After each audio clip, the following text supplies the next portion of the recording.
Mesdames, Mesdemoiselles, Messieurs, laissez-moi officiellement vous souhaiter la bienvenue au webinaire Actifs en plein air au secondaire en toute matière. Mon nom est Benjamin Branget, je suis cofondateur et associé pour la coopérative de travail L'Escabeau. Il me fait plaisir de vous accueillir aujourd'hui, d'être des vôtres en cette période de rentrée scolaire. Alors, merci de prendre du temps pour être avec nous aujourd'hui. J'agirai personnellement à titre de maître de cérémonie durant tout le webinaire. Le webinaire auquel vous prenez part aujourd'hui a une durée d'1h30. Il sera enregistré à des fins de rediffusion. Donc, c'est la raison pour laquelle je vous invitais justement à garder les micros bien fermés. Afin de veiller au bon déroulement, on va vous inviter à utiliser la fonction clavardage que vous trouverez au bas de votre écran dans les fonctions Zoom. Vous allez avoir l'occasion de poser des questions, d'amener des idées, de formuler des commentaires, de faire des propositions. Et ces éléments-là vont être compilés par une de mes collègues, Leila Mostefa Kara, qui est professionnelle de recherche à l'Escabeau et qui va nous ramener tout ce beau matériel lors de la période d'échange et de discussion qui aura lieu donc à la fin des présentations. Alors, effectivement, il y aura plusieurs présentations auxquelles vous allez assister aujourd'hui. Donc, il y a notamment 3 intervenantes de choix qui sont avec nous. J'ai nommé Julie Moffett, qui est coordonnatrice du projet Enseigner dehors pour la Fondation Monique Fitzbach. Elle sera accompagnée d'Amélie Monette, qui est fondatrice des Assoiffés de nature, mais également de Catherine Boulay, qui est enseignante au secondaire et une enseignante qui va vous faire un petit témoignage très, très inspirant, on en est certain. Et pour l'équipe de l'Escabeau, comme je le mentionnais, donc Leila va interagir avec vous dans la fonction clavardage. Et Leila, sur ce projet, je me permets de le mentionner, a été accompagnée de Marie-Ève Saint-Pierre, qui a collaboré activement au développement des livrables. Voilà. Alors, je poursuivrai de ce pas avec donc la présentation des objectifs. Alors, j'inviterai Julie à faire progresser la présentation pour arriver à la section donc objectifs. Merci Julie. Alors, 3 objectifs majeurs animent ce webinaire. Le premier est de stimuler votre intérêt et de vous inspirer. L'objectif, il est clair, il est de vous intéresser à l'enseignement en plein air, vous inviter à porter une réflexion sur comment est-ce qu'on peut organiser des activités pédagogiques à l'extérieur, dans la cour d'école, aux abords de l'école, tout en soutenant le contact avec la nature, le rapprochement de la nature, mais également en favorisant une formule de pédagogie active, mais physiquement active également.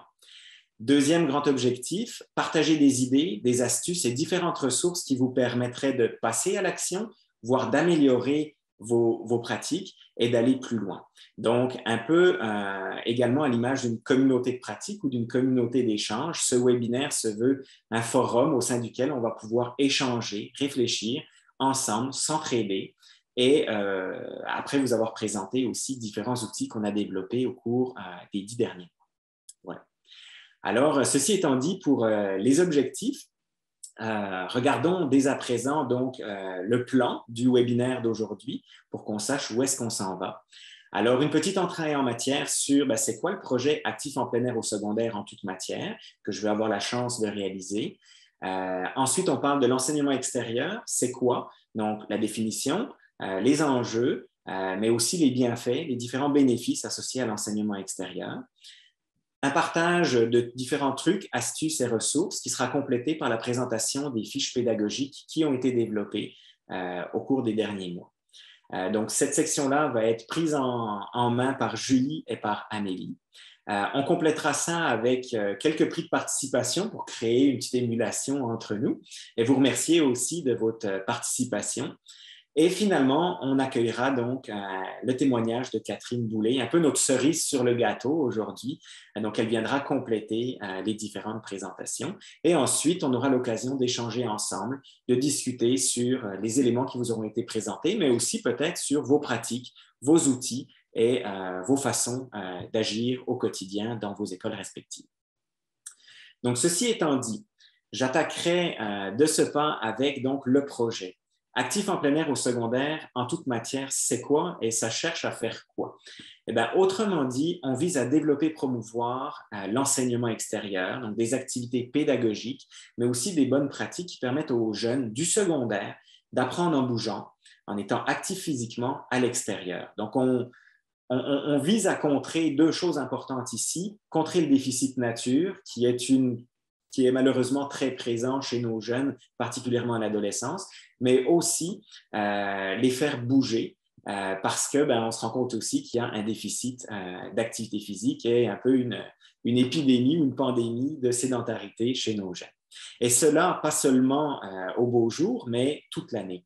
Donc, qu'il fasse beau temps, mauvais temps, qu'il fasse un peu plus froid ou grand soleil, c'est d'amener les jeunes à avoir du plaisir dehors et être capables de recevoir ou de vivre des activités pédagogiques en plein air toute l'année. Pour mener ce projet, plusieurs livrables avaient été identifiés et ont été développés, comme vous pouvez le constater à l'écran. La première des choses bien importantes, ça a été l'élaboration ou la conception d'une revue de la littérature. Donc, qu'est-ce que la littérature scientifique et la littérature professionnelle nous offraient comme socle de connaissances sur lequel bâtir justement les outils pédagogiques que nous avons développés. Donc, ça a été un grand point de départ. Et de cette revue de la littérature, nous avons été capables de développer les fameuses fiches pédagogiques que nous allons vous présenter prochainement. Donc, 8 fiches pédagogiques ont été développées et un gabarit, et vous allez pouvoir découvrir le tout suite à la présentation de Julie et d'Amélie. Il était également envisagé de réaliser donc différentes capsules vidéo pour aller justement en se déplaçant dans les écoles pour pouvoir voir comment est-ce que les activités pédagogiques pouvaient être mises en place. Malheureusement, du fait de la COVID, du fait des ouvertures, fermetures des écoles, ouvertures avec des conditions très circonscrites, malheureusement, on n'a pas pu se déplacer dans les écoles pour réaliser ces vidéos, mais on espère que d'autres moutures de ce projet ou d'autres séquences de ce projet pourraient nous amener justement à réaliser ces capsules. Et finalement, la tenue de 2 webinaires.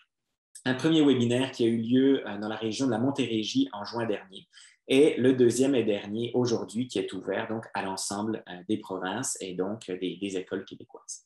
Voilà. Donc voilà pour le projet. Ce projet, il est réalisé grâce à l'implication de plusieurs collaborateurs et partenaires. Tout d'abord, je me permets de mentionner que c'est une initiative de l'Unité régionale de loisirs et de sport de la Montérégie.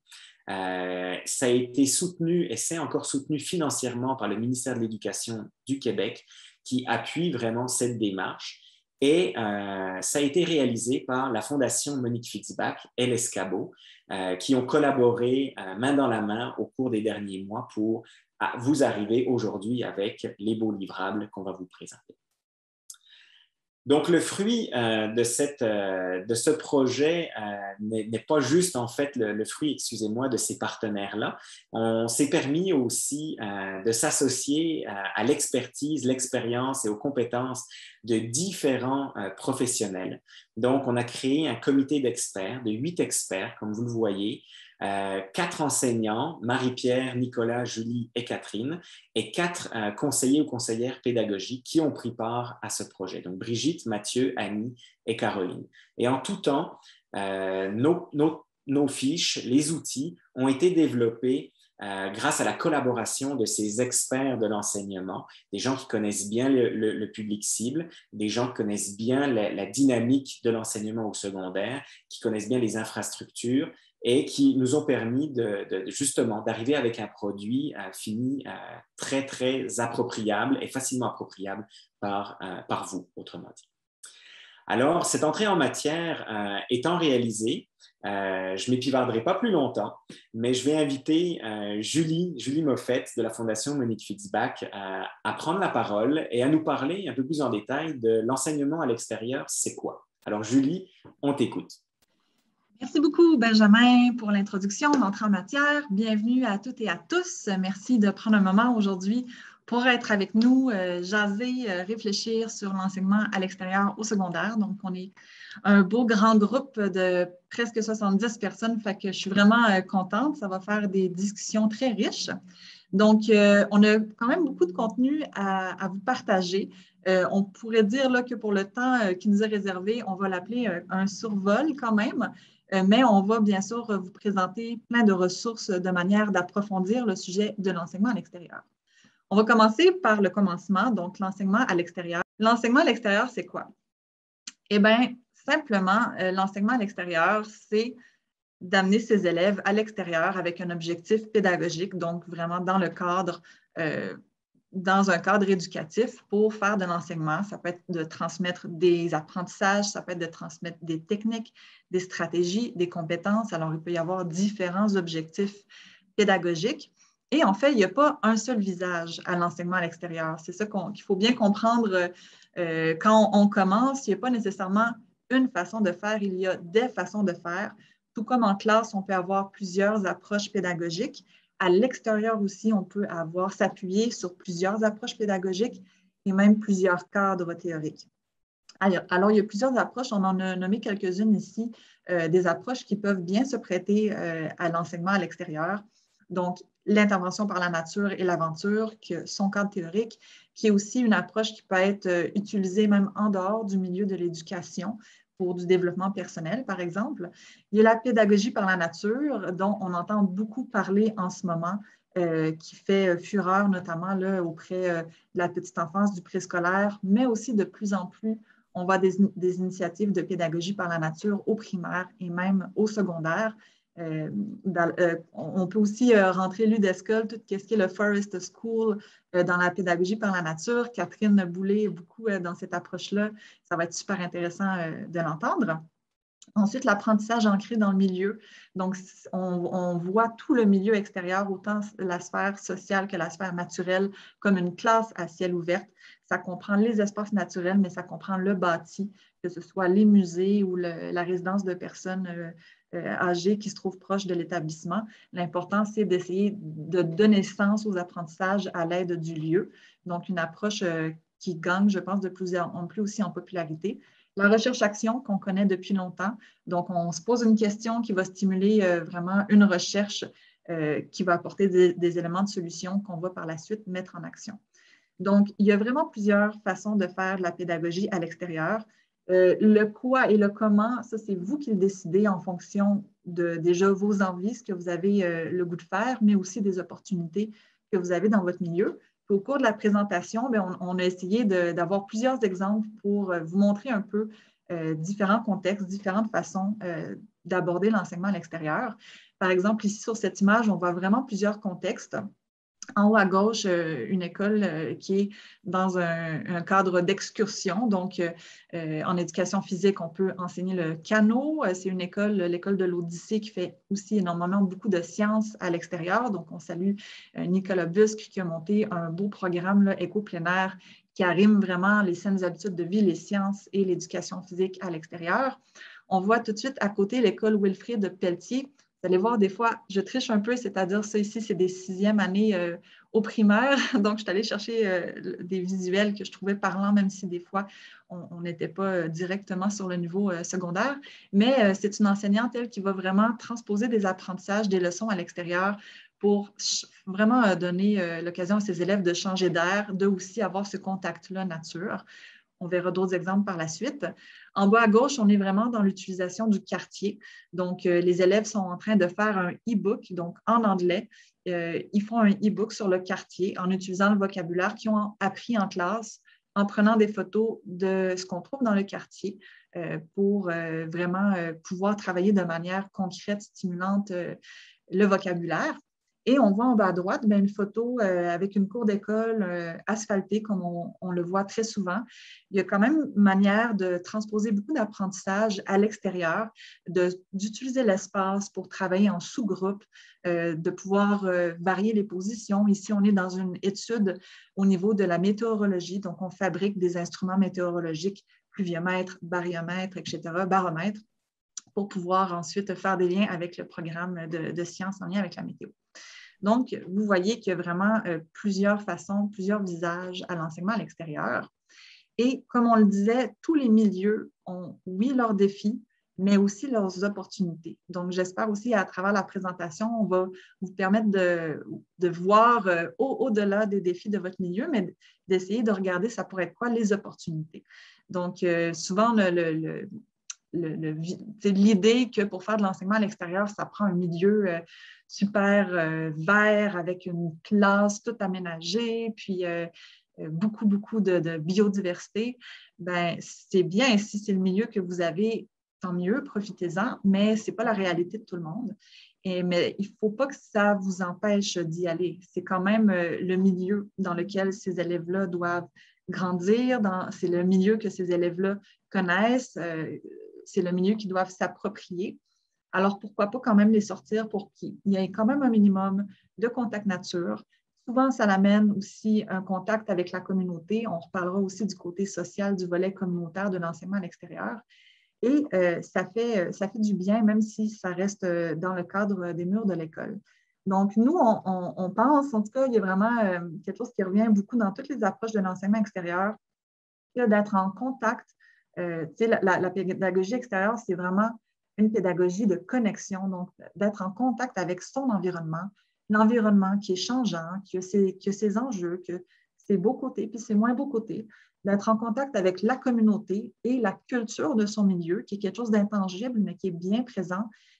Donc, on essaye aussi de briser un peu cette aliénation-là qu'on a souvent dans le système scolaire, de dire, ben oui, le programme est le même pour tout le monde, mais on va utiliser le milieu qui, lui, est unique, qui est porteur de sens, porteur éventuellement peut-être d'engagement pour les élèves, pour aller chercher de la réussite, donc le côté motivation et le bien-être. Donc, on pense que cette connexion-là est précieuse pour le bien-être des élèves. Et aussi, ben, tous les niveaux ont leurs défis et leurs opportunités. Alors, avec des petits, on a des défis tout autres, de devoir vraiment les surveiller pour littéralement pas qu'ils se perdent, par exemple, les collations, les siestes à prendre, etc. Plus on monte en niveau, en expérience, ben, plus aussi il y a des choses intéressantes là, que ça apporte, tout le côté autonomie que les jeunes vont développer, être capable de pousser un peu leur réflexion, de faire des connexions entre les enjeux. Donc, au niveau secondaire, on va vous parler des bénéfices et des freins, mais on voudrait commencer par les bénéfices en regardant un peu, ben, ça pourrait être quoi les opportunités qu'on aurait au niveau secondaire de faire de l'enseignement à l'extérieur. Puis pour nous, ce qui rassemble un peu tous les niveaux, le petit qui s'en va dehors pour faire du jeu libre, la jeune en troisième année primaire qui fait une démarche d'investigation pour savoir ben, pourquoi les plantes, les arbres ils vont perdre leurs feuilles à l'automne, ou le grand du secondaire qui s'en va faire une marche dans son quartier pour essayer de comprendre comment on habite le territoire. Ben, ce qui rassemble ces approches-là, pour nous, c'est un corps sain dans un esprit sain. Donc, de permettre aux enfants d'apprendre, mais tout en se développant dans le bien-être, dans le plaisir, et donc vraiment de toucher toute leur sphère du développement. Moi, idéalement, j'aimerais ça pouvoir vous apporter dans 10 ans des élèves qui auront fait un beau parcours au préscolaire, au primaire, en éducation en plein air, qui vont arriver avec déjà des compétences, des connaissances, puis une attitude positive face à ça. C'est un peu notre rêve de faire un continuum d'éducation par la nature. On travaille là-dessus, on y croit. Mais pour l'instant, là, on travaille quand même avec notre réalité. Alors, on commence par vous poser une première question, mais je vais laisser la parole à Amélie pour animer cette section sur les bénéfices, puis les obstacles de l'éducation en plein air au secondaire.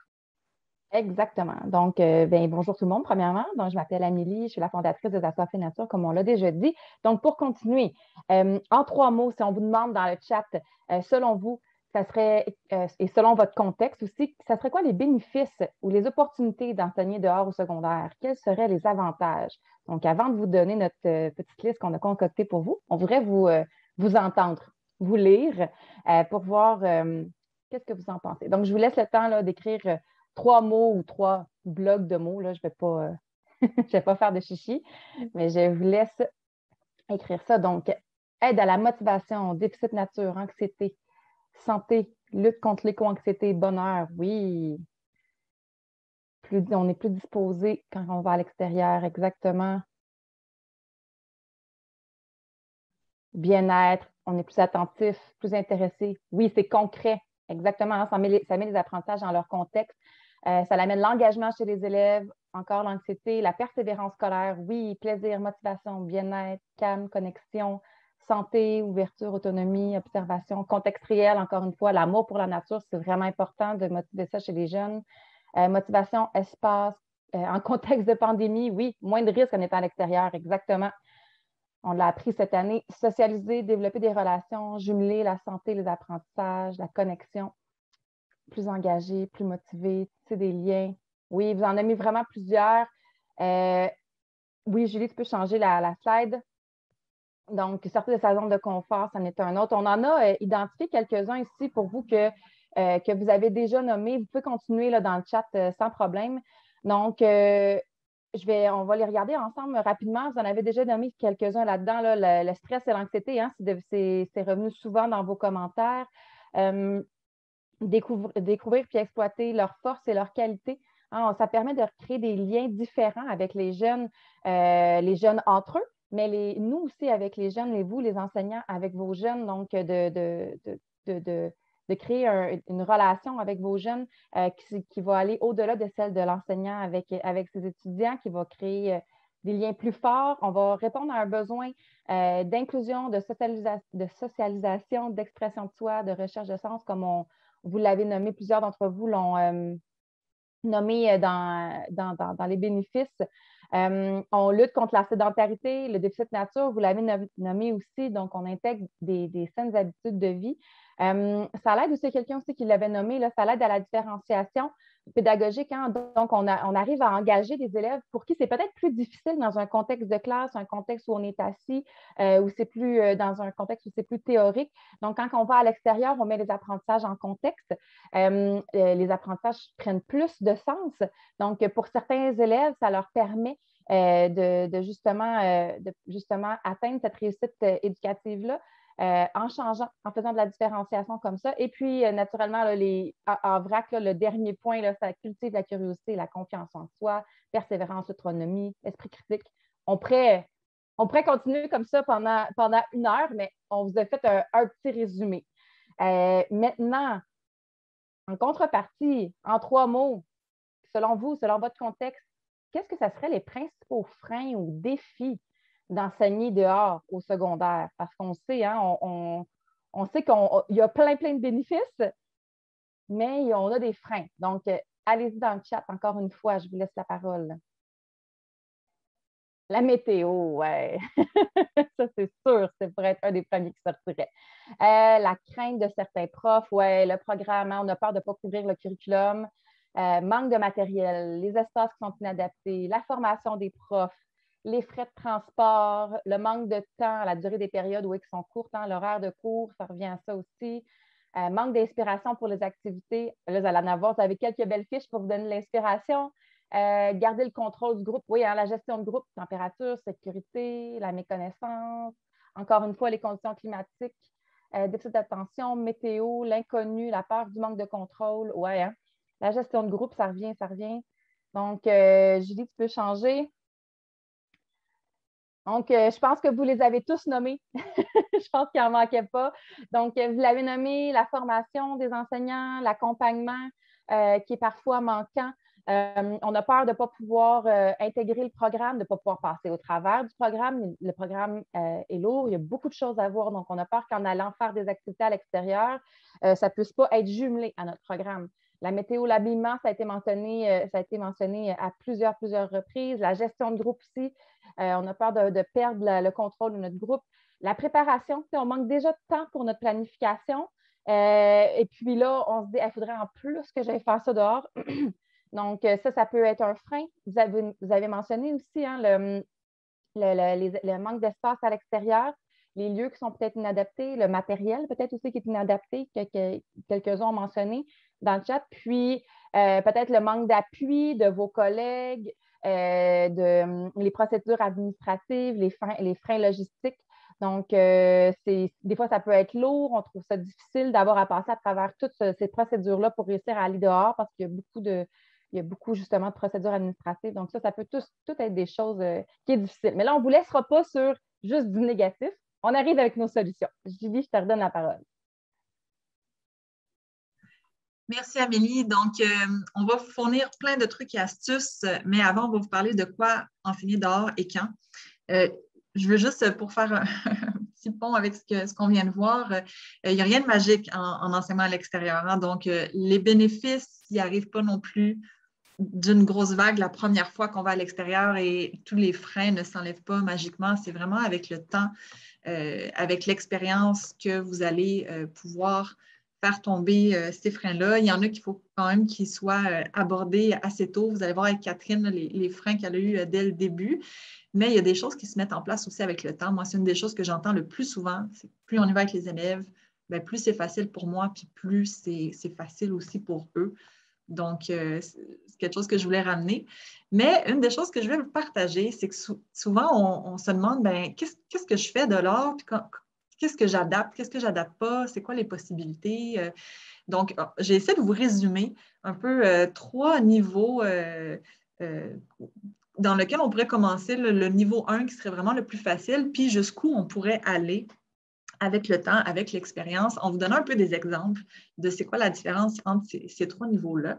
Donc, le premier niveau, en fait, c'est quand vous avez envie de sortir dehors avec vos élèves ou que vous voyez que le groupe en aurait besoin, vous avez un endroit propice disponible, votre leçon elle pourrait être reproduite à l'extérieur, vous avez les autorisations nécessaires. Bien, ça, vous pouvez le faire à volonté au courant de l'année quand la météo le permet. Ensuite, on va regarder comment aller un peu plus loin, comment vous pouvez utiliser l'extérieur pour bonifier vos leçons, donc vraiment le côté un peu interaction avec son environnement. Et on va finir, encore une fois, pour aller plus loin à comment les classes extérieures peuvent faire partie d'une démarche d'apprentissage ou d'un projet. Donc, c'est de l'autre côté, zut, excusez-moi. Alors, la façon la plus simple, ou on pourrait dire peut-être accessible pour commencer à apprivoiser la classe à l'extérieur, c'est de reproduire ce qu'on fait en classe. Même en reproduisant, on va quand même chercher des bénéfices super importants. Déjà, vous vous donnez de l'expérience, vous vous donnez de la confiance à vos élèves aussi. Déjà, on change d'air, on va pouvoir changer d'environnement d'apprentissage. Juste ça, des fois, ça permet aussi de se remettre un peu à l'ouvrage. On peut aussi utiliser l'extérieur comme une classe flexible. Vous le voyez sur les photos, on peut vraiment prendre l'espace qu'on a besoin, être debout si on veut travailler sur un arbre, sur le bord d'une table de pique-nique ou juste pour écouter une leçon, on utilise l'espace pour se placer comme on veut. Il y a plein de petits ou de plus gros matériels qu'on peut utiliser pour préparer notre classe flexible. Donc, ça peut aller des tapis mousse jusqu'aux chaises de camping, jusqu'aux couvertures de pique-nique qui sont intéressantes parce qu'ils sont souvent imperméables, là, faites pour se fermer. Donc, vous pouvez vraiment commencer à envisager ça comme ça. Puis, ça se prête très bien en début d'année, là, quand il fait encore chaud, parfois même très chaud en classe. Évidemment, c'est une approche qui se prête quand même mieux au mois chaud, donc plus au début ou à la fin de l'année scolaire. Il y en a qui vont même transposer des leçons en hiver quand le temps est doux, quand il y a du soleil et qu'on a envie de sortir, comme on l'a vu tout à l'heure avec la photo de l'enseignante qui faisait la classe à l'extérieur. Donc, on va voir aussi comment il y a des recettes pour introduire un peu d'activité physique à travers des leçons comme ça qu'on va aller reproduire à l'extérieur. On va voir tantôt quelques petites idées pour les faire bouger un peu plus, mais déjà de l'utiliser comme classe flexible, ça peut être d'intégrer des pauses actives aussi pour couper sa leçon en deux. Si vous écrivez la pause active secondaire sur votre moteur de recherche, vous allez voir qu'il y a énormément de matériel là-dessus. Vous pouvez en garder en tête vos 3-4 préférés puis les utiliser au besoin avec votre groupe ou avec des élèves que là, vous sentez qui ont besoin un peu de se concentrer. Ça peut être bien de les faire bouger un petit 4-5 minutes avant de les remettre à la tâche. Ensuite, bien, une fois qu'on est à l'aise avec ça, on peut se demander bien, comment l'extérieur pourrait bonifier mon activité, ma leçon, comment est-ce que je pourrais leur permettre vraiment de mettre en pratique leur connaissance, une technique ou une stratégie ou une compétence qu'on voudrait renforcer par l'extérieur. Donc, je vais vous expliquer les exemples qu'on voit en photo pour que vous compreniez ce qu'on veut dire. Donc, en haut à gauche, c'est un enseignant qui a participé au défi Ouvre ta porte. Et lui, son activité, c'était de travailler sur les énergies renouvelables. Et donc, c'était un petit concours entre l'énergie solaire et l'énergie éolienne pour savoir laquelle qui va être la plus forte pour faire remonter au bout de la corde. Il y a un petit poids et il calculait les élèves le temps que le poids prenait pour monter jusqu'en haut. Donc, il fallait qu'ils fabriquent des instruments. qui allaient ensuite mettre en pratique pour tester et mettre leur hypothèse et tout ça dans le plaisir, donc une belle activité en sciences. En art, il y a énormément de matériel nature qu'on peut utiliser. Donc, ici, on est dans une activité inspirée de l'artiste Riopelle pour utiliser un peu le matériel à l'extérieur comme pochoir, faire des œuvres à la manière de Riopelle. En art, on peut aussi s'inspirer de l'extérieur. On a une belle activité d'art plastique qu'on a développée justement qui vient s'inspirer de l'extérieur. En univers social, il y a énormément d'enjeux qu'on peut raccrocher au programme.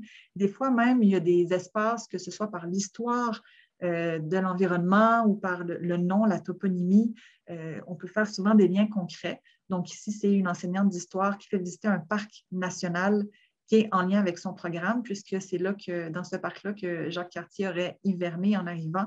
Alors, on peut faire des liens super concrets. En mathématiques, comment est-ce qu'on pourrait bonifier? Qu'est-ce qu'on pourrait mesurer ou estimer à l'extérieur qui ferait que les élèves seraient engagés? Ça peut être des surfaces, des volumes, des aires, des situations statistiques on a observées à l'extérieur, ou est-ce que nos élèves sont capables d'en dénicher à l'extérieur et qu'ils pourraient mettre en pratique leurs connaissances? Donc, vous voyez, toutes ces choses-là, qu'on est dans bonifier, ça demande un peu plus de temps de réflexion, puis juste d'expérience pour être capable de déceler ces opportunités-là. C'est pour ça que souvent, ça vient en deuxième temps. On peut aussi juste utiliser l'espace qu'on a à l'extérieur pour intégrer une composante active. Des fois, il y a des choses qu'on peut reproduire en grand. Qu'est-ce qu'on peut représenter, classer en utilisant l'espace pour faire bouger les jeunes. Donc, au lieu de classer dans des cases sur un cahier, peut-être qu'on pourrait le faire avec des cerceaux à l'extérieur ou en traçant à l'écran des cases, puis on va devoir classer des cartons ou toutes sortes de choses, de notions. On peut utiliser du matériel nature, on l'a déjà dit. Les rallyes, donc ça peut être par exemple des questions qui vont être éparpillées dans un parc et en équipe, on doit les trouver et y répondre sur notre tablette. Il y a toutes sortes de petits jeux comme ça qu'on peut utiliser pour bonifier notre leçon en la rendant vraiment stimulante, active à l'extérieur. Et finalement, intégrer assez rapidement, parce que ça va très, très vite. Intégrer, c'est vraiment plus l'idée de ne pas prendre ces activités-là en silo, mais de voir comment on peut les intégrer dans une situation d'apprentissage qui peut s'échelonner sur plusieurs périodes. Ça peut être des périodes à l'intérieur, à l'extérieur, un mix des deux. Donc, quelques petits exemples ici. En haut à gauche, c'est un rallye qui a été organisé dans un cimetière pour faire un lien avec l'histoire. Donc, on utilisait les personnages qui étaient dans le cimetière de Joliette. La conseillère pédagogique qu'on voit, c'est Caroline Perrault qui nous a aidés pour la fiche en géographie. Ils ont monté des petites vidéos pour qu'on puisse en apprendre plus sur ces personnages-là. Et avec l'histoire de ces personnages-là qui ont expliqué, qui ont existé, qui ont eu un impact dans la communauté, on tissait des liens avec le programme en histoire. En haut à droite, un projet de poésie, donc un sentier de la poésie. Alors, qu'est-ce qui peut nous stimuler à l'extérieur d'écrire? Peut-être que la nature ou les enjeux de l'extérieur pourraient nous stimuler à écrire des poèmes ou nous inspirer. Et pourquoi pas, après ça, en faire un projet un peu plus pour toucher la communauté. Donc, ils ont vraiment fait une belle exposition. En bas à gauche, un projet de classe extérieure qui, les élèves allaient prendre des photos de la biodiversité d'une rivière, puis finalement sont venus avec plein de photos, oui, de biodiversité, mais de déchets. Alors, ça l'a mené là, vers un concours pour que les citoyens de Trois-Rivières ramassent des déchets puis aident à nettoyer la ville. Alors, vous voyez, des fois, là, quand on est dans cette approche-là, il faut être un peu flexible parce que souvent, les élèves arrivent avec leurs idées, ils veulent approfondir. C'est vraiment une approche où on va approfondir un sujet, un thème. Et bien, tout ce qui est des excursions, on va les mettre en pratique, des compétences qu'on peut avoir travaillées à l'école, des techniques, des connaissances, que ce soit la cuisine sur neige, que ce soit la randonnée, l'orientation. Donc ici, Céline Paradis qui a un beau programme plein air à son école. Et donc, vous voyez, il y a vraiment plusieurs niveaux, plusieurs opportunités. Il y a plein de belles choses aussi des fois qui se font au secondaire, qu'on n'est pas toujours au courant, mais de plus en plus, on en voit aussi des projets à ce niveau-là d'éducation en plein air au secondaire parce qu'en ayant aussi des adolescents, on est capable de pousser quand même des projets assez complexes, de leur permettre d'entreprendre, de leur permettre de s'engager. Ils ont des idées. C'est l'âge où est-ce qu'ils veulent changer le monde. Donc, l'éducation en plein air, ça favorise énormément aussi l'engagement à l'éco-citoyenneté. Cool. Donc, en 3 mots ou 3 groupes de mots ou petites phrases, quel contenu qui vous viennent en tête suite à ça ou leçon, ou bon, appelez-le comme vous le voulez, ou unité, que vous aimeriez travailler à l'extérieur cette année avec vos élèves. Et on va vous laisser un petit peu de temps pour y répondre. On pourrait, nous autres, on observe tout ça, puis on rebondira là-dessus aussi dans la période de questions. Mais pour avancer, je vais laisser Amélie tout de suite la parole pour qu'elle puisse tout de suite nous parler de quelques trucs et astuces incontournables quand on veut commencer un enseignement à l'extérieur. Donc, Amélie, à toi. Exactement. Merci, Julie. Donc, on a vu déjà quelques trucs, quelques manières de faire, on pourrait dire niveau, commencer par la base, puis après ça, on peut approfondir nos apprentissages à l'extérieur. Maintenant, on va vraiment y aller avec du pratico-pratique. Vraiment des petits trucs et astuces très simples. Premièrement, on va y aller pas à pas. Donc, on commence dès la rentrée avec des activités simples. On ne se met pas de pression. On commence par tout simplement transférer ce qu'on faisait à l'intérieur, on le transfère à l'extérieur. On profite du beau temps du début de l'année qui est souvent là pour créer une habitude, une routine avec nos élèves.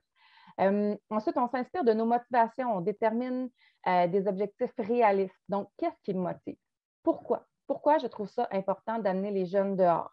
Donc, en vous posant ces questions-là, vous allez être en mesure de vous fixer des objectifs réalistes et puis ça va vous motiver justement à atteindre ces objectifs-là en faisant cette réflexion-là en amont.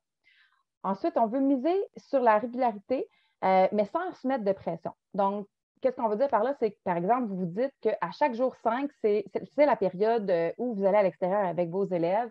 Les élèves sont au courant. Donc, déjà, au niveau de l'habillement, ils savent qu'il faut qu'ils s'adaptent. Ça va peut-être au fil du temps, peut-être pas au début, mais au fil du temps, ça va peut-être être plus facile d'avoir des élèves qui ont l'habillement qui va être un peu plus adéquat.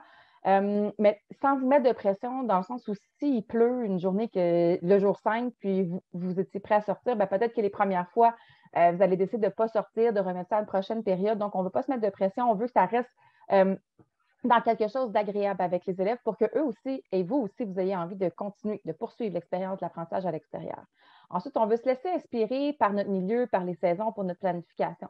Donc, est-ce qu'on peut se servir des saisons pour des thèmes? Est-ce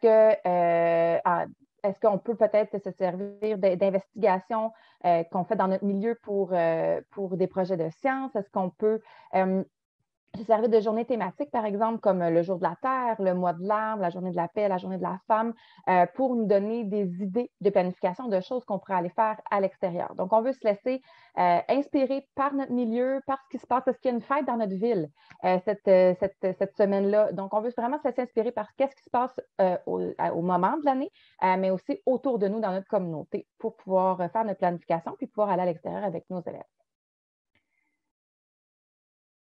Ensuite, on va essayer d'établir une routine de sortie. Donc, on a parlé de créer de la régularité en peut-être en se fixant sur une journée, peut-être dans notre horaire, mais aussi au niveau de la manière dont on fait les sorties. Donc, on veut que les élèves aient un cadre, des repères, ils sachent comment va se dérouler la sortie. Donc, par exemple, est-ce qu'on fait toujours une amorce en classe avant d'aller à l'extérieur? Les élèves, après ça, savent c'est quoi les objectifs qu'on s'en va remplir à l'extérieur? Est-ce qu'on se retrouve toujours à un point central pour une rencontre de groupe avant? Ensuite, on fait nos exercices, puis on se retrouve à telle heure. Donc, en ayant un cadre fixe, les élèves vont savoir comment ça va se passer et puis ça va faciliter votre gestion de classe. On peut aussi utiliser un petit truc vraiment pratique, la minuterie des cellulaires de vos élèves pour qu'ils reviennent au point de rassemblement au moment qui a été établi. Donc, comme ça, si vous êtes sur un terrain qui est plus grand, si vous leur donnez la liberté d'aller s'installer où ils veulent pour faire leurs exercices, bien, ils savent qu'à telle heure, il faut qu'ils reviennent à temps. Donc, ils peuvent mettre la minuterie, vous pouvez setter ça ensemble avant qu'ils partent. Comme ça, tout le monde revient à l'heure au point de rassemblement. On l'a vu dans les photos de Julie tantôt, on veut utiliser l'extérieur comme classe flexible. Donc, il y a plusieurs manières de faire. On peut utiliser plusieurs matériaux. On peut, si vous avez déjà une belle classe extérieure, on peut l'utiliser, mais ce n'est pas nécessaire non plus. On peut apporter des trucs. Et puis, pour s'asseoir à l'extérieur, pour pouvoir le faire de manière flexible. Puis, on veut essayer d'intégrer des pauses actives, comme Julie vous l'a mentionné. Là, on fait une recherche rapide sur le moteur de recherche, puis vous allez trouver pauses actives, des petits trucs vraiment faciles pour pouvoir activer vos élèves pour les faire, pas pour nécessairement pour les faire bouger. Vous n'allez pas remplacer le prof d'éducation physique. Je pense qu'il y a sa place. Mais pour les réveiller, hein, pour changer un petit peu d'air, pour vraiment réveiller tout le monde, on peut faire une pause active.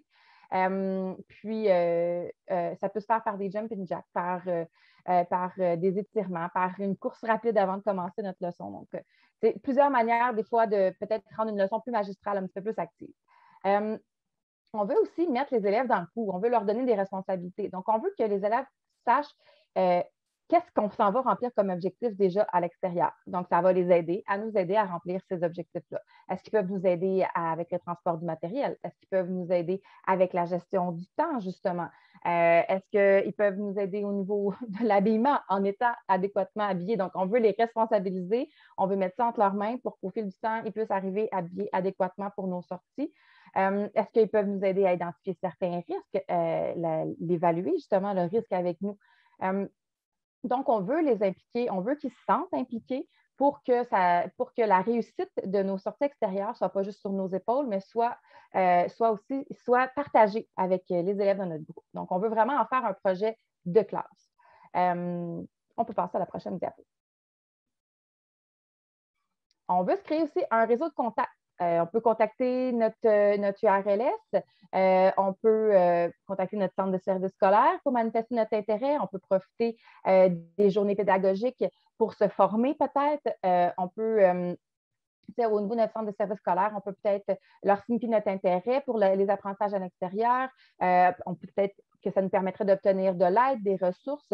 Donc, on veut peut-être se former des communautés de pratique pour pouvoir réseauter, pour pouvoir échanger avec d'autres enseignants qui vivent les mêmes défis que nous, mais qui ont peut-être déjà aussi des trucs et astuces qui vont pouvoir nous parler de leur propre expérience. Donc, on veut vraiment s'associer à d'autres enseignants qui ont les mêmes motivations et les mêmes objectifs que nous. On peut avoir recours aussi à des invités, des experts invités pour nos journées à l'extérieur. Donc, si on en prévoit quelques-unes, une, deux ou plusieurs dans l'année, ça peut peut-être alléger notre planification parce qu'on sait que cette personne-là va venir pour partager ses connaissances. Ça peut être un biologiste, ça peut être quelqu'un de la société d'histoire de notre quartier ou de notre ville.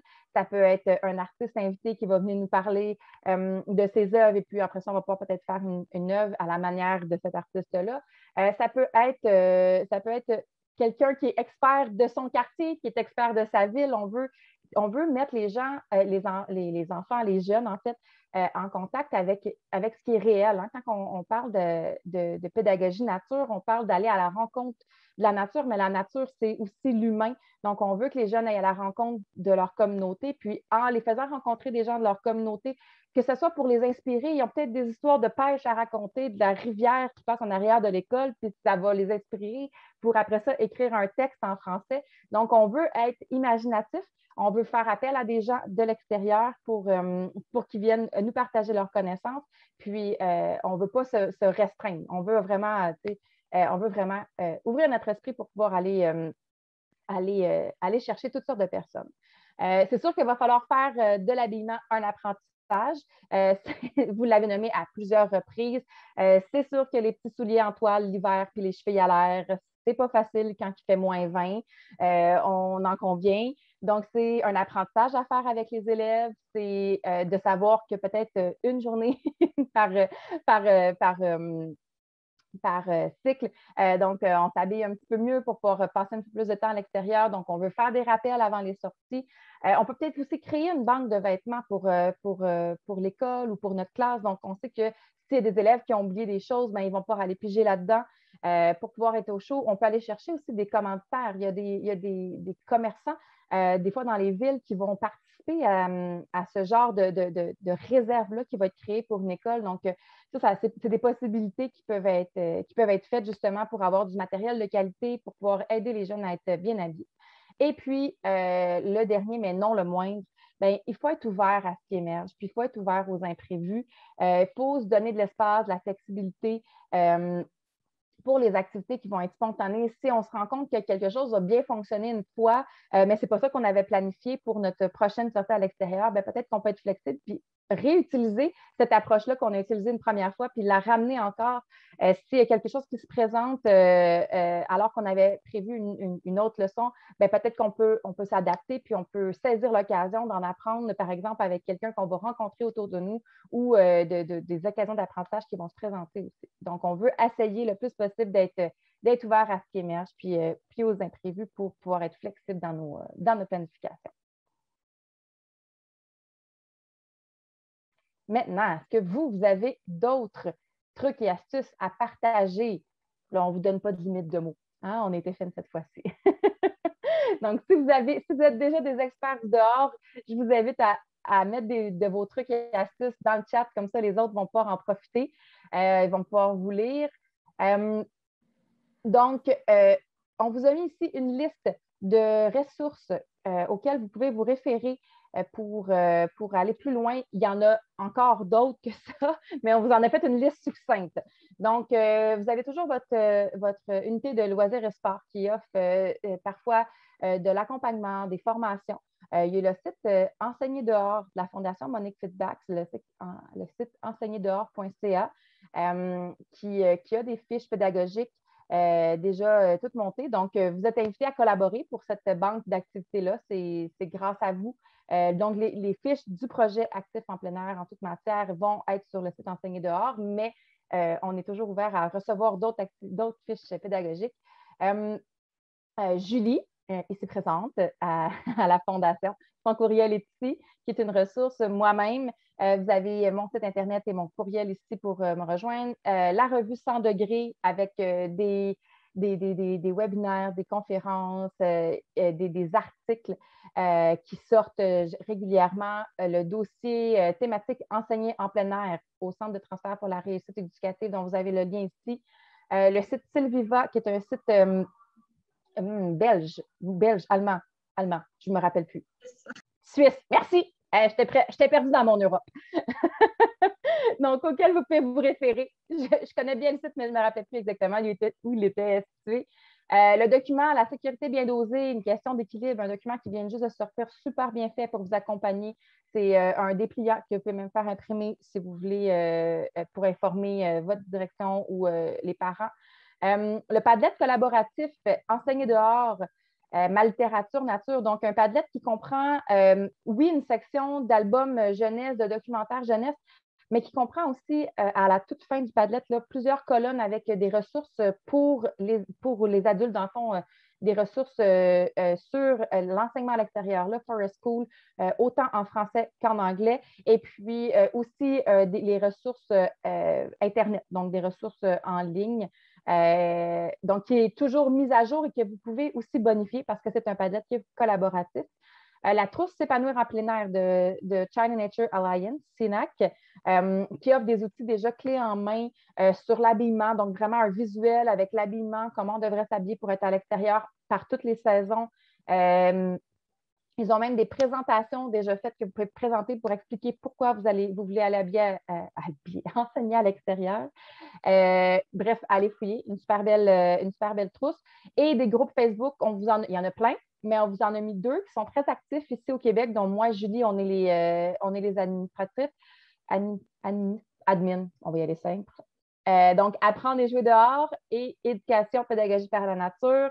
2 groupes très, très actifs où il y a énormément de partage, mais énormément aussi de partage et de réseautage entre les intervenants. Donc, on vous invite à aller là. Sinon, les ressources financières. Donc, on vous en a fait une liste succincte. Donc, le programme d'assistance financière aux initiatives locales et régionales en matière d'activité physique et de plein air. Le programme plein air en milieu scolaire de votre unité régionale loisirs et sport, le programme Jeunes en santé de Rando Québec, le programme d'aide financière de la Fondation Monique Fitzpatrick. Il y a des partenaires régionaux, comme j'en ai parlé tantôt, que vous pouvez aller chercher. Donc, les MRC, les caisses des magasins, on en a mis une liste ici, des mesures gouvernementales que vous pouvez aller chercher aussi. Donc, on vous en a mis quelques-unes ici aussi. Donc, bref, des ressources, il y en a. On vous en a fait une liste rapide, puis je vous les ai défilées rapidement aussi. Mais comme Leïla vous l'a dit dans le chat tantôt, là, le document va être accessible. Par courriel après, là, je crois, si vous avez rempli le SurveyMonkey. Donc, vous allez pouvoir recevoir ça et avoir la liste là, entre. Oui, puis on enregistre aussi donc la vidéo et vous pourrez la réécouter autant de fois que vous le souhaiterez par la suite. Exactement. Merci Amélie pour ce blitz. Si vous en avez d'autres, c'est ça. Je pense que c'était la prochaine. Ben oui, le colloque. Ben, je vais peut-être le faire alors. Donc, le colloque plein air, alors c'est un événement qui a lieu depuis plusieurs années. Et donc, pour cette année scolaire-ci, ça aura lieu le 29-30 avril. On va annoncer à la rentrée le lieu, mais on espère que ce soit en personne. Donc, c'est vraiment un atelier directement là, axé sur l'éducation en contexte de plein air, dont justement un gros volet scolaire. On a aussi un volet éducatif avec la petite enfance ou autres milieux. Mais pour le volet scolaire, on a des enseignants là, du primaire, du secondaire qui viennent. Donc, on partage à ces occasions-là beaucoup de ressources, trucs, astuces et ça vous permet aussi de vivre des ateliers vraiment pratiques. C'est super intéressant parce que ça décloisonne vraiment les matières et les niveaux. Vous allez pouvoir rencontrer des gens de différentes régions qui enseignent dans le même domaine que vous ou un autre domaine, une autre matière. Donc, ça l'ouvre beaucoup l'esprit aussi là, sur tout ce qui se fait et qui s'en vient en éducation plein air au Québec. On vous invite à suivre d'ailleurs la page Facebook là, du colloque plein air. C'est là qu'on fait les annonces sur les tarifs, le contenu, etc. Alors, on vous demande, est-ce que vous avez d'autres ressources à partager? Comme Amélie disait, il y en a énormément. On vous en a nommé quelques-unes qu'on trouve très précieuses, mais s'il y en a que vous trouvez importantes ou qui vous ont été super utiles, que vous aimeriez ça partager, n'hésitez pas à l'écrire dans le clavardage ou à nous les présenter tout à l'heure. Donc, il nous reste seulement quelques minutes avant la présentation de Catherine Boulay, notre invitée. Mais avant ça, on va vous présenter les fiches pédagogiques qui ont été développées et je vais vous parler rapidement aussi des prix de participation. Donc, les fiches pédagogiques, elles se trouvent actuellement sur le site enseigner-dehors.ca. Alors, vous allez sur enseigner-dehors.ca, vous choisissez secondaire et c'est dans la section s'outiller que vous allez trouver la banque d'activités. Et dans la banque d'activités, se trouvent toutes sortes d'activités, dont les fiches. Et quand vous allez donc, vous ouvrez l'activité qui vous intéresse et quand vous allez cliquer sur déroulement, vous pouvez, si vous le souhaitez, pour avoir le déroulement complet, ouvrir les PDF complets de la fiche. Donc, les fiches, on va y aller relativement rapidement. Vous pourrez bien sûr les consulter plus en profondeur après le webinaire. Le gabarit est pas mal le même pour toutes les activités. Des fois, ça varie sur 2 ou 3 pages, mais ça ne dépasse pas 3 pages. Et puis, donc, on vous donne, c'est quoi la préparation que ça vous demande, le matériel. On vous indique en haut la matière, le niveau, la durée, dans quel milieu ça peut se faire. On voit les icônes aussi de saison. Est-ce que ça offre un contact nature fort? Quel niveau d'activité physique? Il y a des petites icônes pour ça. On vous donne les compétences et les éléments de la progression des apprentissages que ça touche et avec un déroulement. À la fin, c'est des éléments plus en complément, donc une piste pour l'évaluation. On vous donne d'autres idées aussi pour rendre la formule plus active ou avoir une composante active différente que celle qu'on propose. On propose aussi des variantes possibles. Des fois, c'est pour changer un peu l'activité ou la pousser plus loin. Parfois, on a un petit « le saviez-vous » pour vous transmettre de l'information et on vous suggère aussi des ressources pour aller plus loin ou que vous pouvez utiliser. Donc, les fiches, alors on en a 8. Alors, je vais vous les défiler juste pour que vous ayez un peu une idée de la variété des activités. C'est intéressant parce que même si ce n'est pas la matière que vous enseignez, peut-être que vous allez dire « Ah, bien, cette formule-là ou la façon dont ils ont adapté cette activité-là, ça me plaît, je pourrais le faire dans le cadre de mon cours. » Donc, en français, on est dans l'extérieur pour s'inspirer. Alors, on va rédiger un haïku inspiré de la nature. Et puis, c'est une activité qu'on pourrait introduire à l'intérieur et ensuite aller appliquer dehors. Nous, on propose de l'introduire à l'extérieur. Mais en fait, toutes nos activités, nous, considérez-les vraiment comme des recettes que vous pouvez par la suite modifier des ingrédients ou modifier un peu l'ordre dans lequel vous mélangez ces ingrédients-là. C'est vraiment pour vous inspirer. Donc ici, on est dans la rédaction d'un haïku, donc la formule poétique qui doit être vue au secondaire. Par la suite, en art plastique, on va travailler la perspective. Donc, il y a plusieurs types de perspectives qui doivent être vues comme techniques au secondaire. Donc, on les a séparées là, selon si vous êtes au premier ou au deuxième cycle, les perspectives qui pourraient être travaillées. Donc, c'est encore là un déroulement très simple où est-ce qu'on présente la technique et ensuite les élèves vont appliquer. Selon la perspective, vous allez pouvoir voir aussi quel type d'environnement qui pourrait être intéressant. Ça pourrait se faire directement dans la cour d'école. Peut-être que ça peut être la rue, si on est dans le point de fuite, par exemple, ou quelque chose qui a de la profondeur. Ça va être à vous de voir le lieu. Donc, elle peut s'adapter de différentes façons. Donc, on est vraiment là dans appliquer une technique à l'extérieur. Ici, on est dans essayer de rendre des notions un peu plus concrètes, leur donner vie. Donc, en histoire, on doit relever les attributs identitaires dans la société qui témoignent du fait religieux. Donc, on s'est dit, justement, au Québec, il y a énormément de présence du fait religieux avec le nom des rues, le nom des lieux publics, des bâtiments, même des écoles, des municipalités. Donc, c'est vraiment d'utiliser son milieu selon les opportunités que vous avez pour aller relever cette présence-là, que les élèves s'interrogent sur c'est qui ces personnes-là, pourquoi est-ce qu'on a fait ces choix-là et comment ça témoigne de cette présence-là du religieux. Il y a plein de variantes aussi qu'on propose pour aller plus loin parce que c'est quand même un sujet d'actualité. Ensuite, en éducation physique et à la santé, on y a été donc avec une activité de plein air et non une activité en contexte de plein air. Donc, une activité de plein air qui est l'équilibre sur sangle. On l'a choisi pour différentes raisons, mais entre autres parce que c'est une activité qui est assez populaire auprès des élèves du secondaire qu'ils peuvent faire par la suite dans leur milieu, dans des parcs municipaux, donc des espaces de proximité. Donc, on trouve que c'est une activité quand même accessible. Donc, nous, on propose cette activité-là, on vous propose le déroulement pour le cours 1. Mais comme pour plusieurs autres activités, on vous invite, si vous pouvez, à poursuivre cette activité-là sur plusieurs cours. D'ailleurs, on vous donne le lien vers la SAE qui nous a inspiré pour cette fiche-là, qui est une SAE de plusieurs périodes, là, 6 périodes. Donc, si vous voulez vraiment la faire au complet, aller un peu plus en profondeur, vous pourrez utiliser la SAE qui a été faite par la FEPEC en équilibre sur sangle. Voilà pour éducation physique. Ensuite, sciences et technologies. On a été encore une fois dans quels éléments là, du programme qu'on pourrait rendre plus concret à l'extérieur. Donc, il y avait énormément de choix en sciences et technologies.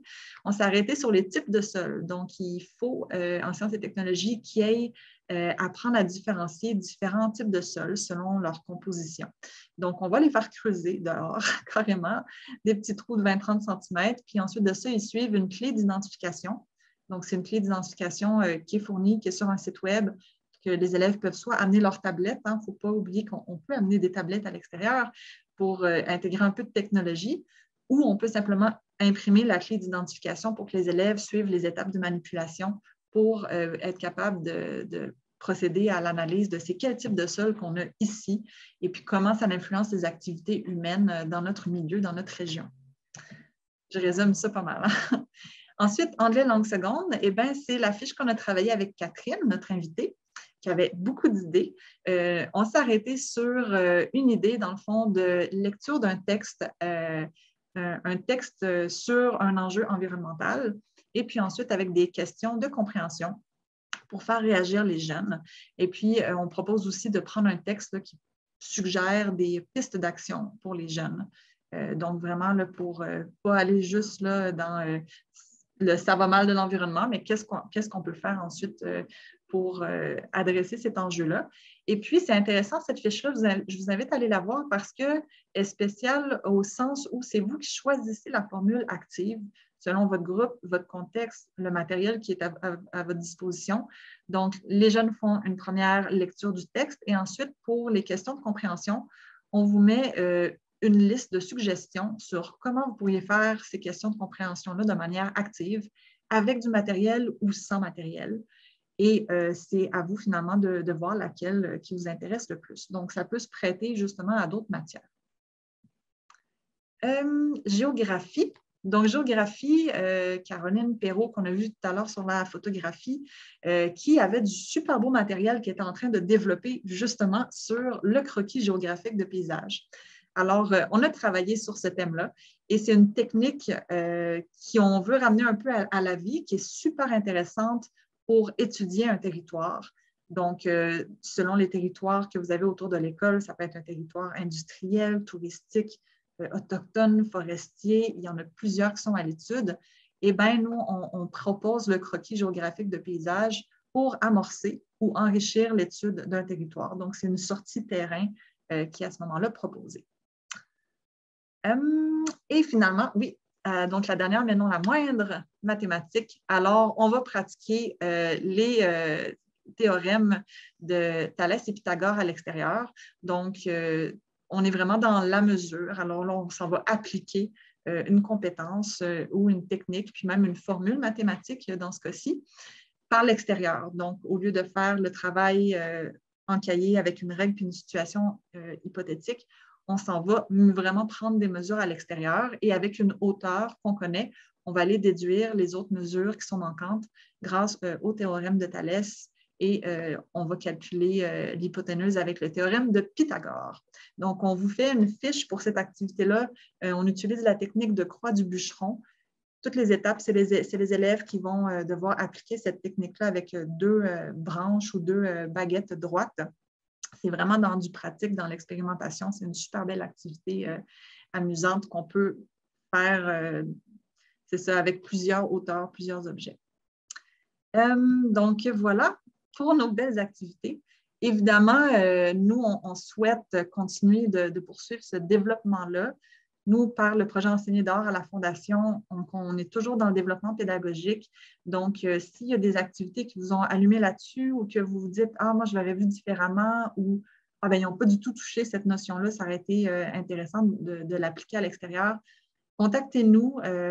Si jamais il y a une phase 2 du projet, bien, déjà, ça va nous alimenter pour des idées. Mais sinon, c'est sûr que nous, ça peut aussi alimenter quotidiennement là, au niveau des ressources qu'on continue de produire pour alimenter la banque d'activités de enseignerdehors.ca.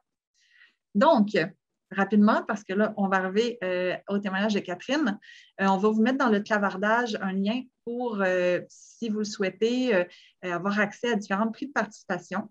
Donc, vous nous direz, si vous le souhaitez, c'est facultatif, mais le domaine d'enseignement que vous enseignez, parce qu'on a des prix aussi reliés aux fiches d'activité qu'on vous propose et on a des items aux couleurs du projet Enseigner dehors. Donc, par ce formulaire-là, vous pouvez aussi partager vos commentaires si vous en avez, suggestions, idées, tout ça en lien avec le webinaire.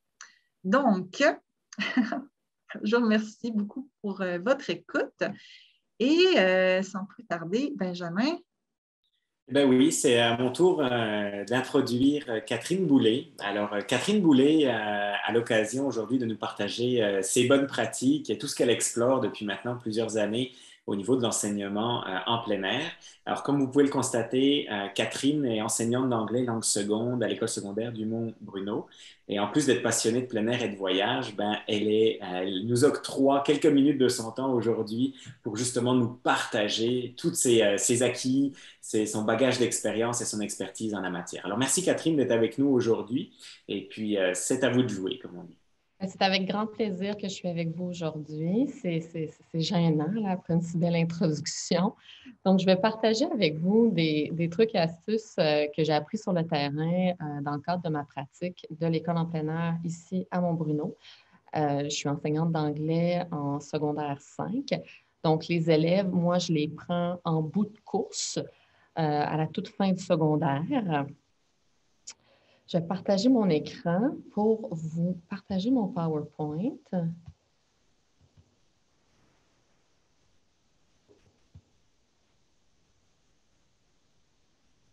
Le voyez-vous plein écran? Oui, absolument, Catherine. Parfait.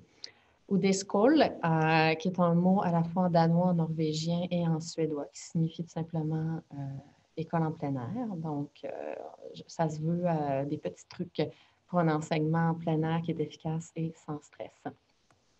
Donc, l'astuce numéro 1, je vous dirais avoir des bases solides. Je considère que c'est extrêmement important de lire, de s'instruire sur le sujet pour solidement installer son projet d'école en plein air sur des bases scientifiques et intellectuelles. Dans les écoles publiques au Québec, pour amener ses élèves à l'extérieur, il est nécessaire de soutenir son projet sur la science. Et la réalité du terrain, c'est de faire approuver notre projet par les instances administratives. Au moment de faire approuver mon projet, moi, je suis passée par l'approbation du comité de direction, par la santé publique, par le conseil des enseignants et des enseignantes et par le conseil d'établissement. Gens auprès de qui j'ai fourni une littérature exhaustive avec une bibliographie scientifique publiée chez des auteurs académiques. S'instruire aussi sur l'école en plein air, c'est une façon de déconstruire les mythes. C'est soi-même s'outiller d'un argumentaire riche et ça déboulonne les mythes et ça nous donne aussi confiance dans notre pratique. Parce que c'est sûr qu'au moment où on commence ce projet-là, il faut expliquer aux gens que non, l'école en plein air, ce n'est pas une période de jeu, ce n'est pas une période utilisée pour lâcher son fou, comme c'est souvent perçu. La période de jeu à l'extérieur, c'est pour aller relâcher de la vapeur. La période d'école en plein air, l'intégrité de l'activité intellectuelle d'apprentissage est intacte. C'est uniquement le cadre qui change. Mais au niveau des connaissances, au niveau des apprentissages qui sont faits, tout ça demeure intact et c'est aussi riche intellectuellement que l'école à l'intérieur, sinon plus. C'est aussi une façon, en s'instruisant d'une façon solide, c'est une façon aussi de se faire confiance comme enseignante quand on a des moments de doute, quand on est dehors avec nos élèves. Je vous donne un exemple. Dans ma pratique, à l'École du Mont-Bruno, on a la chance d'avoir un beau boisé à l'arrière de l'école, sur le terrain de l'école. Donc, c'est l'espace que j'utilise et je laisse les élèves grimper aux arbres. Quand ils ont terminé leur tâche, ils sont libres de jouer, de s'amuser. Puis j'ai bien dit jouer pour mes grands de secondaire 5 parce qu'ils jouent dehors puis ils aiment ça. Donc, je les laisse grimper aux arbres.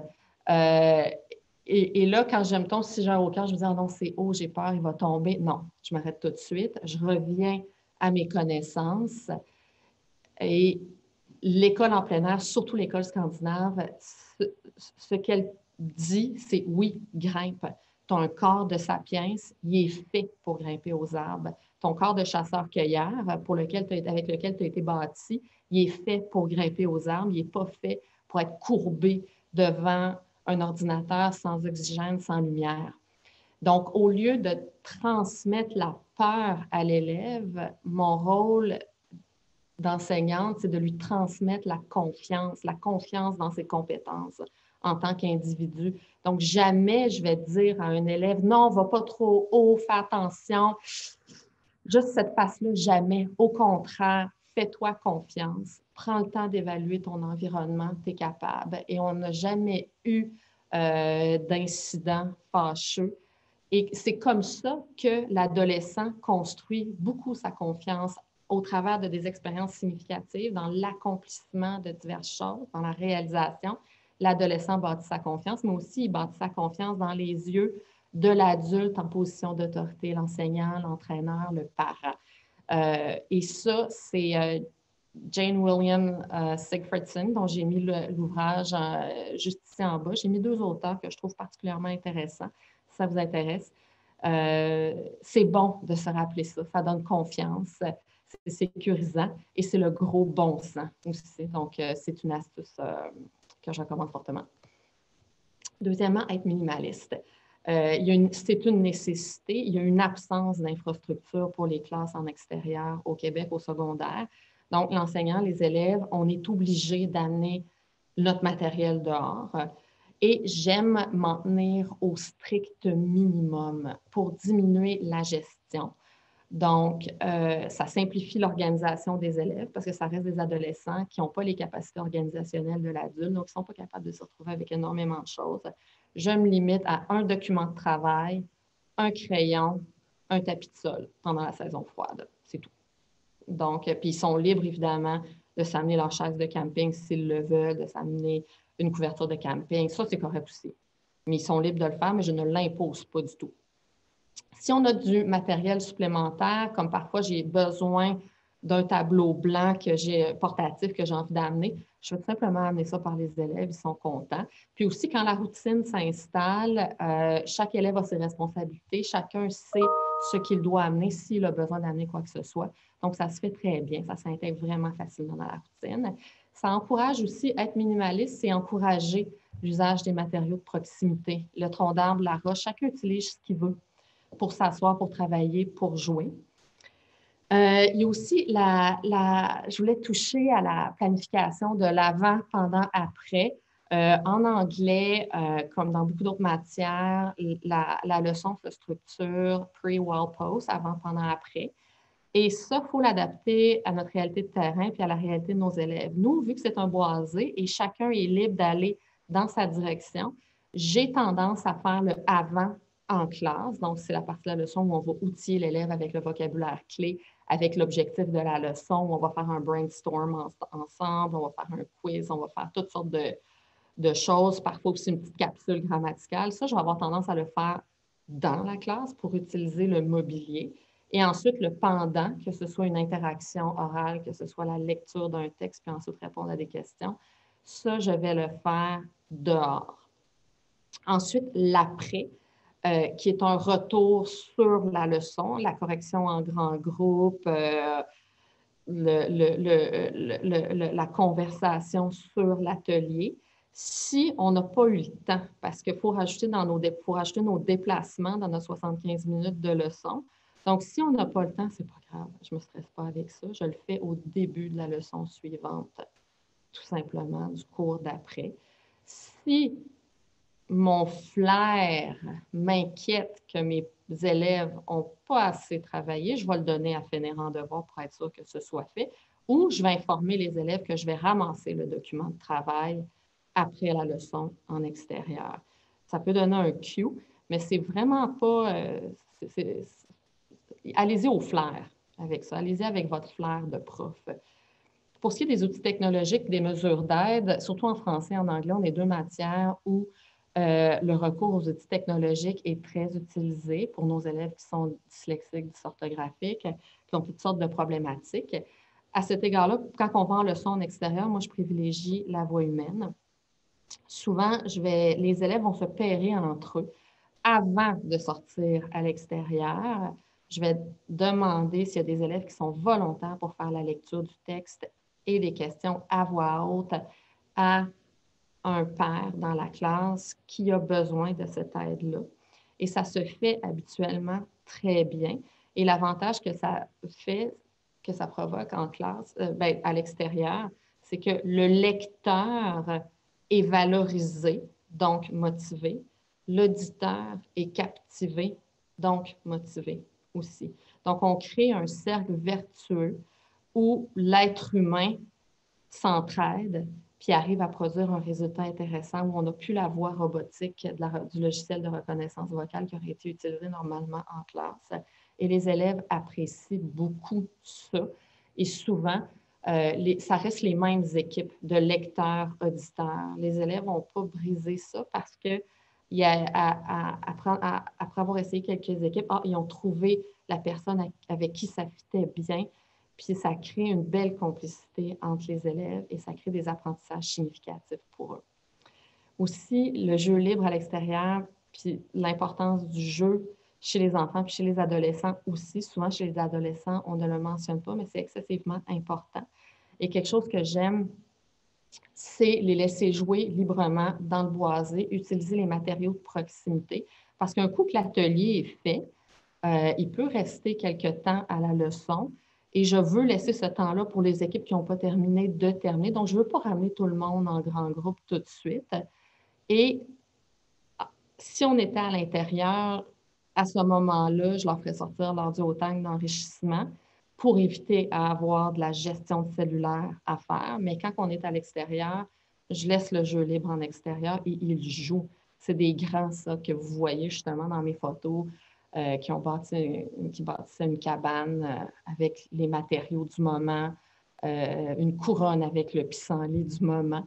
Donc, et le jeu, laisser ce jeu-là libre chez les adolescents, je trouve que c'est extrêmement important. C'est une façon efficace de diminuer le stress. Puis ça permet de se construire socialement aussi. Donc, je trouve que c'est extrêmement sain. Et je trouve ça beau de voir mes jeunes pas sur des écrans en train de jouer. Astuce 3, la confiance. L'éclatement des murs, le fait qu'il n'y ait plus de barrière physique, ça implique qu'on doit avoir une grande relation de confiance envers nos élèves. Donc, en début d'année, les élèves sont parfaitement au courant des consignes de sécurité, de ce que j'exige, qu'on doit rester dans les limites de l'école et qu'ensuite, ils ont une liberté de mouvement. Je les informe aussi que je ne vais pas faire la police des déplacements. Moi, je circule dans le boisé, je circule parmi les équipes de travail ou ceux qui travaillent seuls pour répondre à leurs questions, pour être une accompagnante pédagogique, pour être là pour eux, mais pas pour jouer à la police des déplacements. Ça serait une tâche titanesque. J'ai des groupes de 37 élèves. C'est impossible que je le fasse. Donc, je me fie à leur gros bon sens et je remets ça entre leurs mains. Ils ont 16, 17 ans, parfois 18 ans. Donc, c'est vraiment à eux de faire les bons choix, de rester avec le groupe. Puis, ça se passe bien dans l'ensemble. Cette liberté-là de mouvement qui leur est accordée, le fait de ne pas avoir les yeux du prof constamment sur eux, en fait, elle est bienfaisante puis elle est apaisante.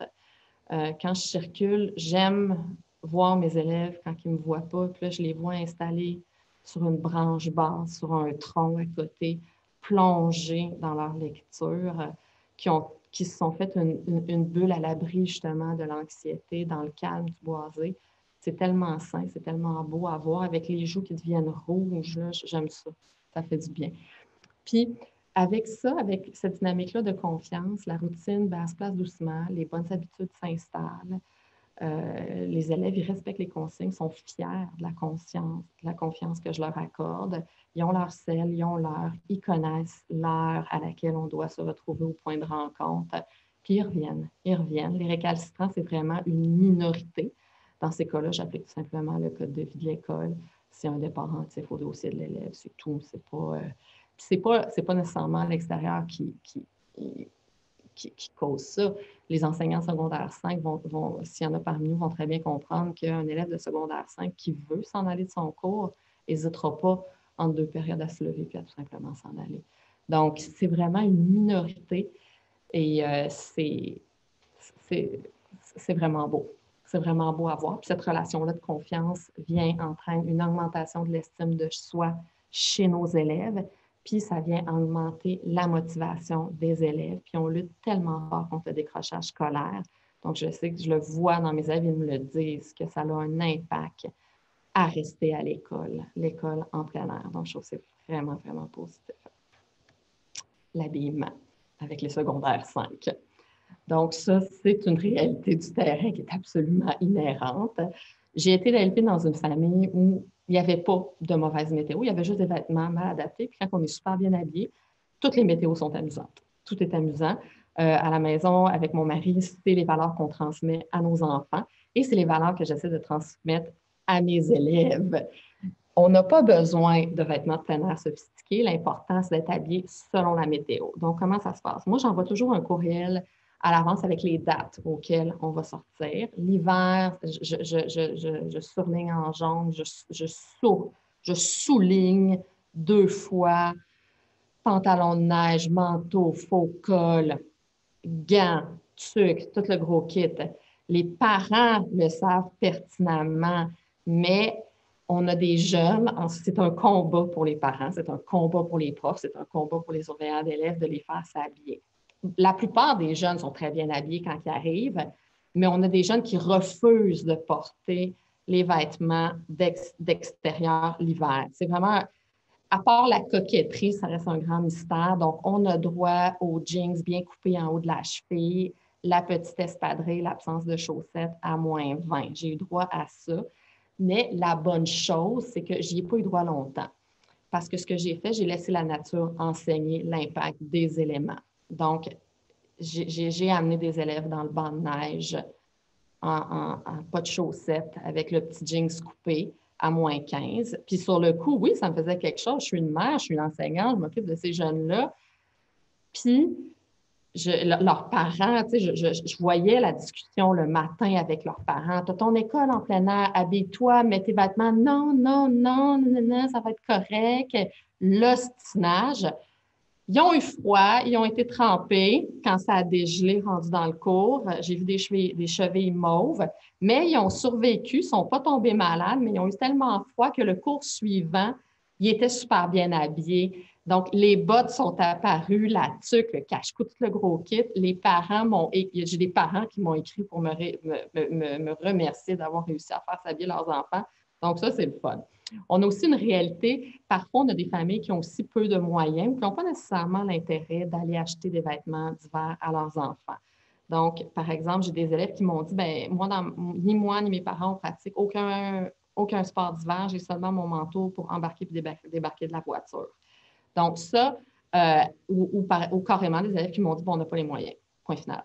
Donc, moi, j'encourage le prêt de vêtements entre élèves. Laveuse-sécheuse, c'est très sécuritaire. Un coup passé à la laveuse-sécheuse, c'est super sécuritaire en temps de pandémie. L'achat de vêtements de seconde main. Je ne veux pas encourager le consumérisme chez mes élèves, je veux encourager le partage, le recyclage. Et ça aussi, ça fonctionne. Ça fonctionne.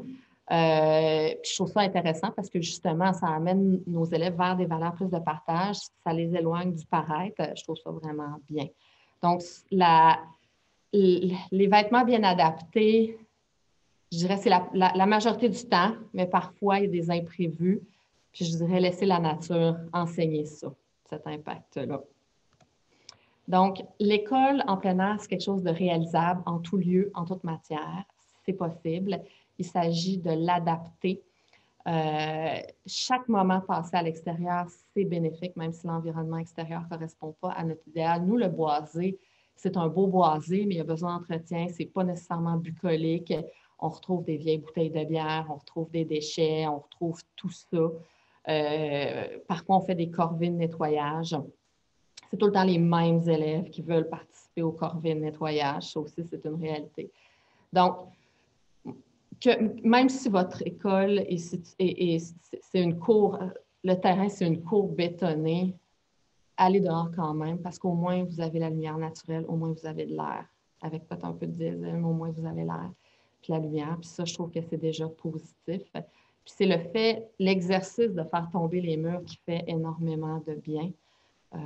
Faites-vous confiance, vous avez un impact très positif. Donc, je vous remercie pour votre écoute. Merci beaucoup, Catherine. Bravo pour ce beau partage, ces belles pratiques. On sent qu'il y a vraiment une vision, une philosophie qui est bien enracinée dans la littérature, puis aussi un beau partage de valeurs. Donc, merci beaucoup pour ces belles pratiques qui nous sont partagées aujourd'hui. Voici venue, en fait, la période d'échange et de discussion.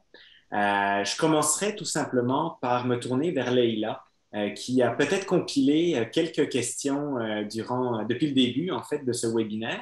Donc, Leïla, je t'inviterai à nous adresser les questions que tu as reçues pour que nos intervenants puissent y répondre. Tout à fait, merci beaucoup. Alors, j'en ai relevé deux déjà, c'est pas mal. Peut-être que la première va s'adresser spécifiquement à Julie et Amélie. Donc, en fait, c'était surtout de la part de Christine de Gaspésie qui demandait est-ce qu'il existe des ressources en anglais? Cette question a été posée au moment où on présentait les fiches pédagogiques. Donc, voilà, je vais vous laisser répondre. Donc, des ressources en anglais, c'est bien ça? Oui, tout à fait. Il y en a beaucoup en anglais sur le site de Children in Nature. D'ailleurs aussi, Children in Nature a une section en anglais. Je pourrais en lister, je pense qu'on en a peut-être, Amélie, sur le Padlet qui sont en anglais, si je ne me trompe pas. En fait, il y en existe plus en anglais qu'en français, j'ai l'impression. Autant des sites web qu'il y a énormément de vidéos qui ont été produites. Là. Tout ce que, quand je parlais de l'apprentissage ancré dans le milieu, pratiquement tout ce que j'ai comme ressource est en anglais. Le place-based learning, il y a beaucoup de termes là, que vous allez retrouver en anglais. Forest School, vous allez trouver beaucoup de choses là-dessus aussi. Outdoor learning, outdoor teaching. Donc, je ne veux pas nécessairement toutes les lister sur enseigner-dehors.ca. vous allez en trouver plusieurs là, dans la section sous-outillés. Mais sinon, si vous avez besoin de ressources spécifiques en anglais ou sur un domaine ou une matière en particulier, vous pouvez m'écrire. Peut-être que je pourrais vous référer des ouvrages euh, intéressants pour vous. Oui, le Padlet, je viens de voir la question. Vous allez avoir accès. On pourra vous envoyer le lien par la suite par courriel. Puis, comme on a dit, vous avez l'enregistrement vidéo. Ah, merci Amélie qui vient de le partager.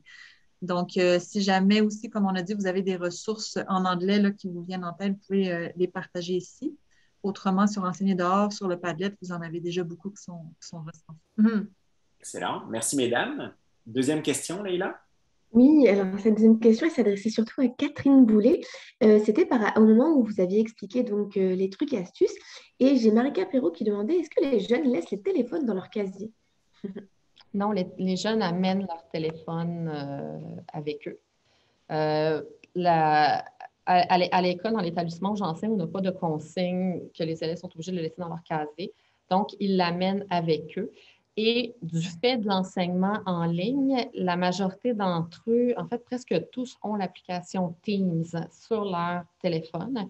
Et s'il y a quoi que ce soit pendant qu'on est à l'extérieur, vu que je ne les vois pas nécessairement, si je suis à un bout du boisé, eux sont à l'autre bout, ils peuvent me texter. Donc, ils me disent on est à tel endroit, on a telle question. Donc, là, moi, ou s'il y a n'importe quelle problématique, ça me permet de rester en contact avec mes élèves en extérieur. Donc, pour pas tant un élément de sécurité, mais plus comme outil facilitant, c'est intéressant de l'avoir. Donc, oui, ils gardent leur cellulaire avec eux. Excellent. Ben, merci pour cette réponse, Catherine. Alors, avant de conclure le webinaire, j'aimerais voir s'il y aurait des questions qui méritaient d'être adressées à l'Assemblée avant qu'on se quitte. Je suis conscient qu'il approche 15 heures. On va peut-être déborder de quelques minutes si vous nous permettez. Alors, est-ce qu'il y aurait des questions, des commentaires ou des pratiques que vous mettez en œuvre et qui méritent d'être partagées?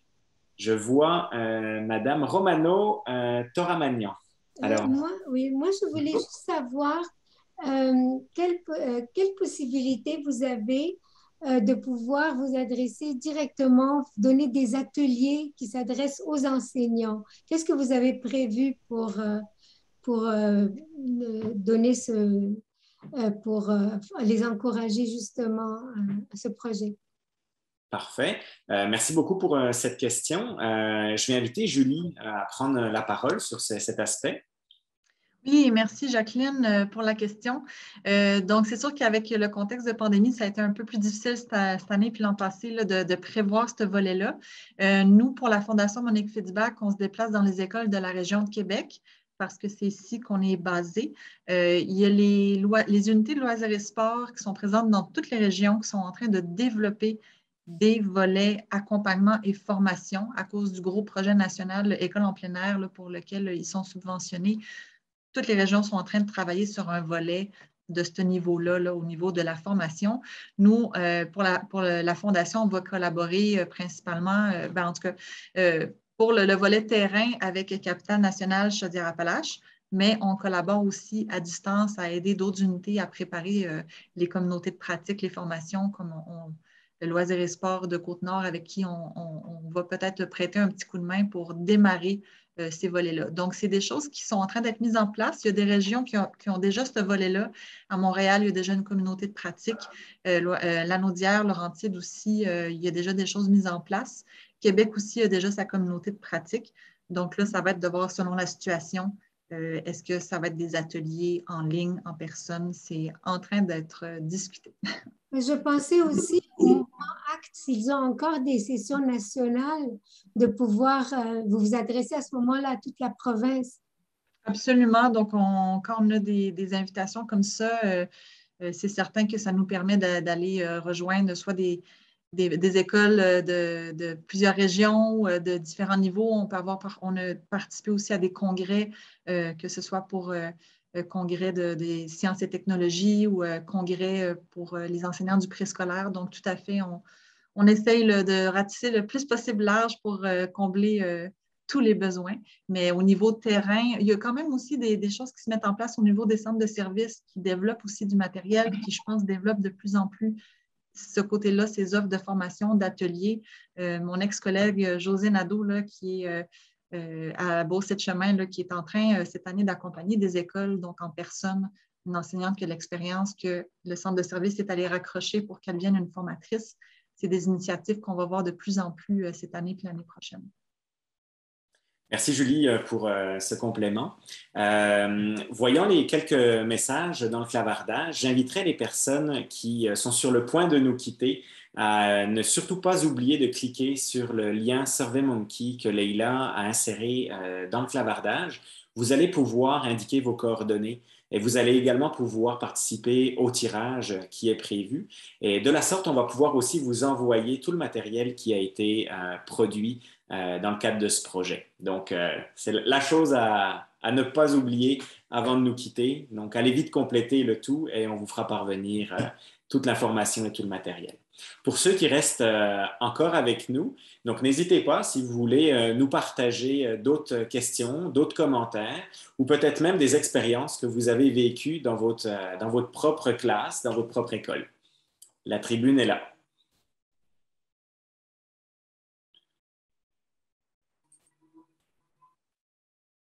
Alors, est-ce que quelqu'un aimerait prendre la parole ou peut-être nous écrire un petit mot dans le clavardage?